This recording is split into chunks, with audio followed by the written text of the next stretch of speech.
Salut à tous, aujourd'hui revue pas matérielle.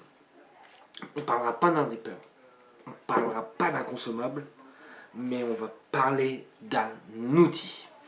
Exactement, on va parler du Clapton Jig Rig.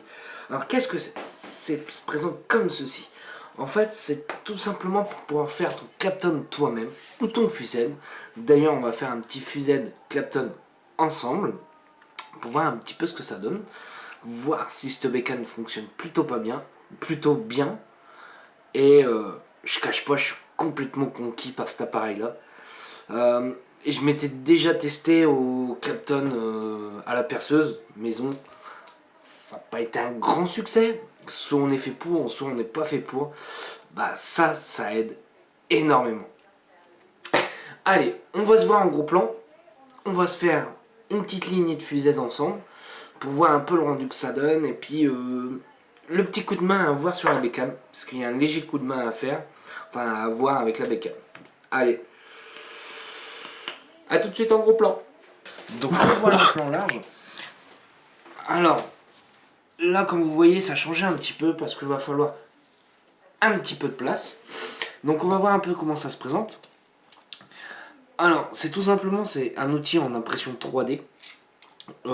Basique, simple, mais qui fonctionne plutôt bien. En fait, il aurait fallu avoir l'idée. En fait, tout simplement, on va positionner notre bobine hop, à ce niveau-là. On va prendre le fil de notre bobine,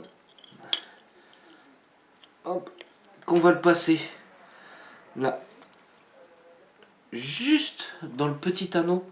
Là, on a un petit anneau en métal qu'il faut passer à l'intérieur. Alors là, c'est du fil assez fin, donc hop, faut avoir de bons yeux. Alors bien sûr, ça va pas vouloir du premier coup. Hop. Alors, elle va être un petit peu long puisqu'on va faire un peu la présentation, enfin comment réellement s'en servir. Alors je vais couper le bout pour être vraiment repartir sur du fil propre. Voilà. Donc j'insère dans la petite boucle, voilà. Là, je vais prendre mes deux petits écrous. Hop. Alors je ne serre pas du tout. Je serre pas du tout puisque le serrage va se faire automatiquement. Là sur du fil quand même on est relativement assez fin puisqu'on ne voit presque pas. Il faut pas le serrer. Par contre quand on va être sur du fil un petit peu plus importante, là il faudra jouer un petit peu avec les écrous. Donc la pince elle se présente comme ceci. Alors il y a un sens dans la pince. Là on voit que cette partie là est fendue. Et si on regarde bien, hop, si on regarde bien à ce niveau là, hop, on voit qu'il y a différents crans. L'écran sert à mettre différentes tailles de fil.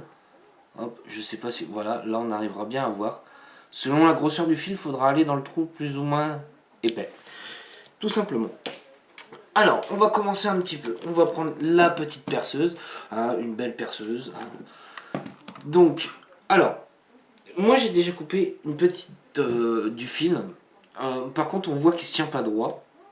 Il est vraiment courbé puisqu'il est mis sur une bobine. Alors moi ce que je vais conseiller, ça va être de faire quelques légers tours. Donc c'est-à-dire que je vais prendre ma longueur de fil, que je place dans ma perceuse. Hop, alors on va essayer de voir qu'on voit bien. Voilà. Je prends l'autre bout avec une pince, que je tiens. Hop, je tiens. Et là je vais tourner. Je lâche et le fil commence à se rigidifier un petit peu. Alors, on n'est pas encore tout à fait bon. Et je vais refaire encore quelques petits tours. Hop. Et là je lâche. Et mon fil il est bien rigide maintenant. Hop. On voit maintenant. Il est bien rigide. Je vais faire la même chose avec le deuxième puisque justement le fusette c'est deux fils à l'intérieur. Hop. Je refais la même opération. Hop. Je serre bien. Je tiens l'autre bout avec ma pince. Et je tourne. Et voilà. Alors, là, qu'est-ce que je vais faire? Alors, mes deux embouts, j'ai fait exprès de les tordre légèrement. Pour une simple et bonne raison, c'est que ces deux fils-là, il va falloir les placer à l'intérieur de la pince. Donc, ce qu'on va faire, c'est qu'on va passer derrière, ouvrir la pince, et là, alors, avec la taille de mes deux fils, en fait, je vais me mettre au milieu de la pince. Je vous avais dit qu'il y avait trois différents trous. Donc, je vais me mettre au milieu de la pince. Donc, le troisième, en gros. Là, je vais prendre mon fil. Alors, j'ai fait un petit hameçon. Et là, je fais exprès de tourner autour. Alors, bien sûr, j'ai pris une longueur. Hop. Alors, je vais faire exprès de prendre une bonne longueur. Voilà. Et là, je vais faire plusieurs tours autour pour bien que ça tient. Moi, c'est une petite solution que j'ai trouvée. Hein, on peut le placer dans la perceuse directement. Sur du fil assez fin, j'ai trouvé que ça se barrait. Donc moi, j'ai fait cette petite astuce. Bon, je perds un petit peu de fil. Bon, c'est pas méchant en soi. Là, je vais aller placer dans la perceuse. Hop. Je serre bien le tout. Et là, je vais placer, on voit bien que j'ai ma pince là, qui est là, juste là. Et là, je vais placer ma bobine juste au-dessus. Hop.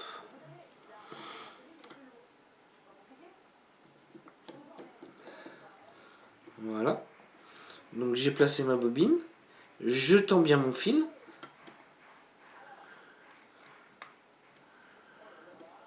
Voilà. Je rapproche au plus près ma pince. Alors au début on a toujours un petit peu de perte.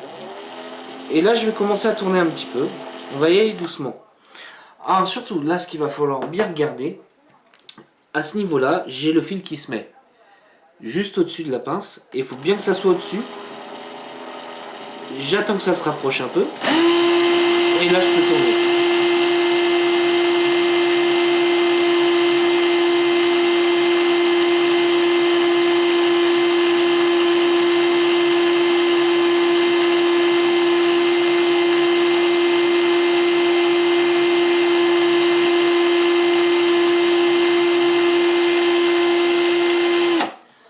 Alors là on voit que j'ai tourné un petit peu, ça a été assez vite. Alors je vais faire exprès de faire un petit gros plan pour qu'on puisse voir. Hop, voilà, ça a commencé. De toute façon après je ferai un plus gros plan. Hop, on voit que ça a commencé à bien s'entourer. Après on se reprendra, je ferai vraiment, on le verra un peu mieux. Là c'est vraiment pour histoire de dire, de montrer que c'est assez simple à faire. C'est pas fastidieux avec cet appareil là, ça va très vite. C'est... Honnêtement, j'ai rien de trouvé mieux pour le moment que ça.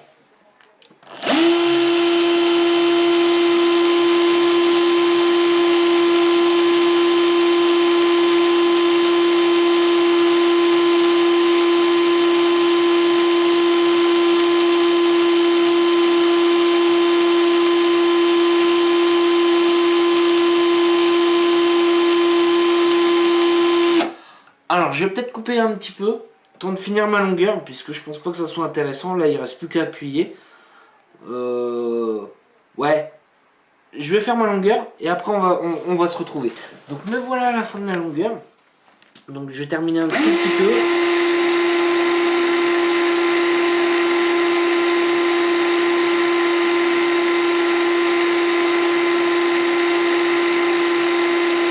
Voilà, alors je suis presque à la fin, on peut le voir juste là. Moi je vais pas jusqu'au bout.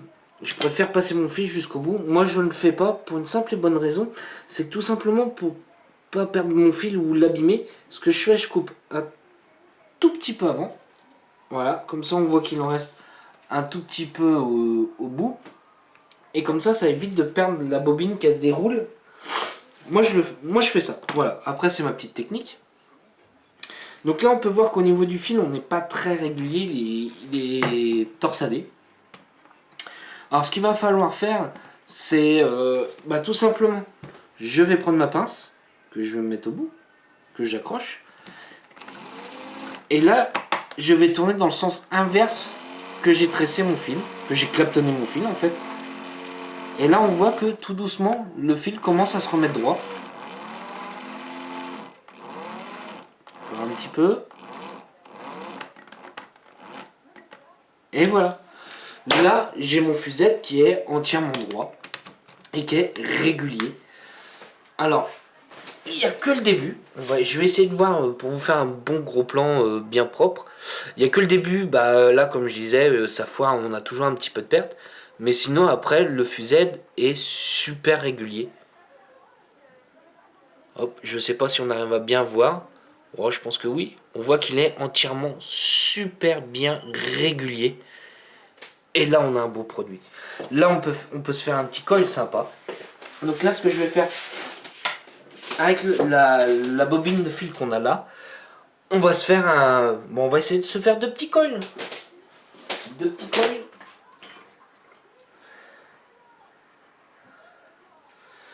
Donc, j'ai pris une tige en 3 mm.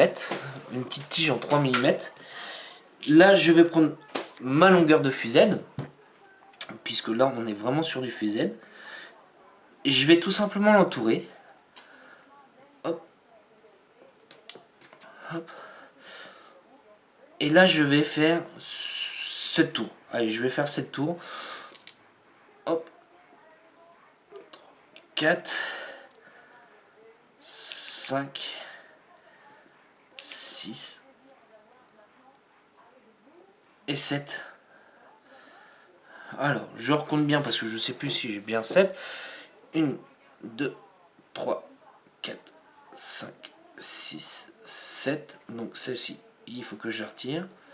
Hop, voilà. Alors celle-ci, elle est vraiment longue puisque c'est ma petite perte que j'ai au début. Alors c'est pas méchant, hein, on va pouvoir le mettre dans le dripper, hein, on va pouvoir le placer. Je vais couper ma patte. Voilà. Et voilà notre coil. Notre fuset Clapton coil. Hop. Voilà. Ça nous fait un beau gros plan. Voilà mon fuset Clapton coil. Avec le reste de ma longueur, là que j'ai fait, et je vais pouvoir faire mon deuxième pour me faire un double coil. Alors moi j'ai utilisé du fil en... C'est du 0080. Hop, on va regarder ça. Hein. Alors oui, c'est du 0080. Avec à l'intérieur un fil en 0,32. Là, sur un col comme ça, on va être aux alentours de 0,60 ohms. Donc en double col, on sera 0,3. On aura une valeur à peu près acceptable. Et on aura un super truc avec un bon coefficient de chauffe. Ça nous donnera ce genre de petite bébête. Ce genre de petite bébête assez sympathique. On se retrouve en plan large pour donner un peu les idées. Salut à tous. Alors, nous revoilà en plan large. Alors, qu'est-ce que j'en pense? Exactement, c'est que ça fonctionne vachement bien. Le mec qui galère à faire son fuset ou son Clapton, ça va lui changer la vie, honnêtement, ça va lui changer la vie. Je ne cache pas, il y a un léger coup de main à prendre, mais par contre ça fonctionne bien. Voilà, ça fonctionne bien. Une fois qu'on l'a pris, franchement, honnêtement, moi ça a été très très très vite. On va dire qu'au bout de la... allez, de la première... des 3-4 cm du début, après j'ai trouvé le truc. Il faut juste bien placer dans la pince, c'est tout. Il faut bien placer dans la pince. Après, ça malheureusement à l'heure actuelle on ne trouve pas en France. Moi je vais le dire honnêtement, je l'ai acheté sur une CG, une commande groupée. Alors on peut l'avoir directement sur le site aux États-Unis, puisqu'en fait le site aux États-Unis c'est de l'impression 3D qui s'est spécialisé dans la VAP, des petits outils qui dépannent bien. Exactement, c'est vaped3d.com le site. Alors en soi, il n'est pas excessif au niveau du prix. sur le site, je dis bien sur le site. Il est aux alentours d'une vingtaine de dollars. Bon. Allez, pour du plastique, oui, ça fait un peu cher.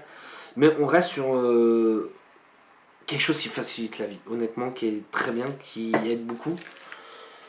On se dit une vingtaine de dollars, ça va encore. Par contre, ce qui pique, c'est les frais de port. Les frais de port, on est quasiment au même tarif. On est aussi aux alentours d'une vingtaine de dollars. Donc ça fait 40 dollars au tout. Je trouve que ça fait cher. Ça fait en moyenne 35 euros. Là, par contre, ça commence à piquer. Donc j'espère que ça sera bientôt disponible en France parce que ça, c'est... Je dis pas que c'est révolutionnaire, mais qu'est-ce que ça facilite la vie. Honnêtement, ça aide beaucoup. Moi qui galérais à faire mon Clapton, le Fusette, j'en parle même pas, j'ai même pas essayé, tellement le fil il est fin. Bah voilà, je l'ai fait les doigts dans le nez, je vous l'ai montré, ça va tout seul, il y a juste le début à prendre, et après c'est parti, c'est roule ma poule, ce qui fait le plus mal c'est rester appuyé sur la perceuse. Donc voilà. Allez, si vous avez des petites questions sur l'appareil, n'hésitez pas à me poser des questions, j'y répondrai avec plaisir. Euh, Honnêtement, ça va très vite, ça se prend main tout seul. Sur ce, moi je vous souhaite une bonne journée, une bonne soirée ou un bon week-end. Allez, salut à tous!